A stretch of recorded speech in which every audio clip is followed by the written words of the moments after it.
பிளாக்ன்ற விஷயம் இன்னும் கோவத்தை அதிகரிக்கும், இன்னும் ஈவுக்கு அதிகமாகவும் கோவம் அதிகரிக்கும். ஸோ தப்பு செய்யறேன்னா அதை வந்து சுட்டி காட்டுறது நல்ல நண்பர்கள். ஸோ 2 விஷயம். அந்த லவ், அதை வந்து நீங்க விட்டுட்டு போறது வந்து லவ் கிடையாது, விட்டுட்டு போறது ஃப்ரெண்ட்ஷிப் கிடையாது. விடியே இடிஞ்சு தலையில ஊந்தாலும் அதை இழுத்து பிடிச்சி நிப்பாட்டுறது தான் நண்பு. ஸோ இப்போ அந்த டைம் நம்ம தப்பா பேசிட்டோம், நம்ம தப்பா கேட்டுட்டோம், அதை அனலைஸ் பண்றதுக்கு கொஞ்சம் டைம் ஆகும். ஸோ அந்த விஷயத்த எல்லாத்தையும் அவன் வளர்ந்த விதம் அப்படி இருக்கிறதால வந்து அதை அனலைஸ் பண்றதுக்கு கொஞ்சம் டைம் எடுக்கும், அதை இழுத்துட்டு இருக்கும். ஸோ காலம் போக்கில் மாற அந்த சிந்திக்க டிராவலிங், உங்களோட டிராவலிங்ல இருக்கவனா அது டோட்டலாகவே மாறிடும். அது ஆட்டோமேட்டிக்காக மாறிடும். நீங்க விரும்பினாலும் அது மாறிடும். ஸோ அந்த வகையில் உங்களுடைய அன்பானவங்களை, உங்களுடைய காதலாகட்டும், உங்களுடைய உண்மையிலே ஒரு நிறைய இப்போ சொன்னோம் இல்லையா, அந்த மாதிரி நிறைய பேர் பல விதத்தில் பாதிக்கப்பட்டிருப்பீங்க. ஆனால் மெயின் மேட்டர் இதில் தான் அதிகமாக பாதிக்கப்படுறதால இந்த விஷயத்தை நான் நோட் பண்ணி உங்களுக்கு சொல்கிறேன். ஸோ ஸோ அதனால என்னென்னா, எப்போ வேணால் யார் மேலே லவ் வரும், அது லவ் பண்ணுங்க. பட் அது தவறாக கொண்டு போகாதீங்க. அது யாருக்கும் நம்ம ஒரு விஷயம் பண்ணோம்னா அது யாரும் பாதிக்காமல் இருக்கிறது நல்லது. யாரும் பாதிக்காமல் பண்ணுற விஷயம் எதுவும் தவறு கிடையாது. அது யாரும் பாதிக்காமல் அழகாக கொண்டு போங்க. லவ் பண்ணுங்க. இந்த உலகத்தையே லவ் பண்ணுங்க. இந்த உலகத்தில் அது ஒன்று இன்ஜின் லவ் பண்ணுங்க. ஃபர்ஸ்ட் உங்களை நீங்கள் லவ் பண்ணுங்க. லவ் பண்ணுங்க.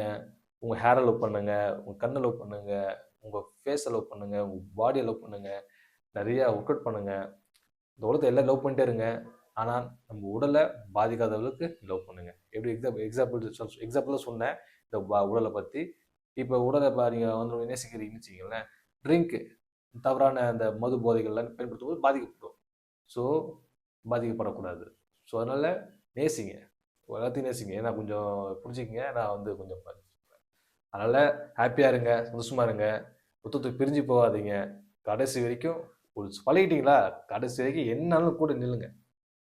இதையே அதை சொல்லுவாங்கல்ல பாரதியார், உச்சி மீது வானிலிருந்து வீழுகின்ற போதிலும் அச்சமில்லை அச்சமில்லை அச்சம் என்பதில்லையோ இதா போகுது.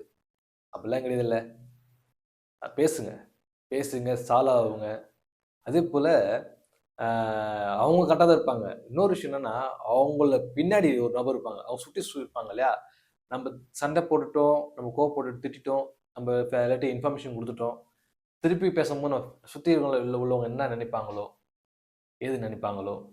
ஸோ அந்த மாதிரி மற்ற தேர்ட் பார்ட்டி நினச்சிக்கிட்டு சிலர் ஒரு நல்ல ஒரு ஒரு நண்பர்களை இழந்துருவாங்க, நல்ல ஒரு பாண்டிங் உள்ள ஒரு நல்ல லவ்வை இழந்துருவாங்க. ஸோ அந்த மாதிரி நல்ல மனிதர்களை இழந்துருவாங்க.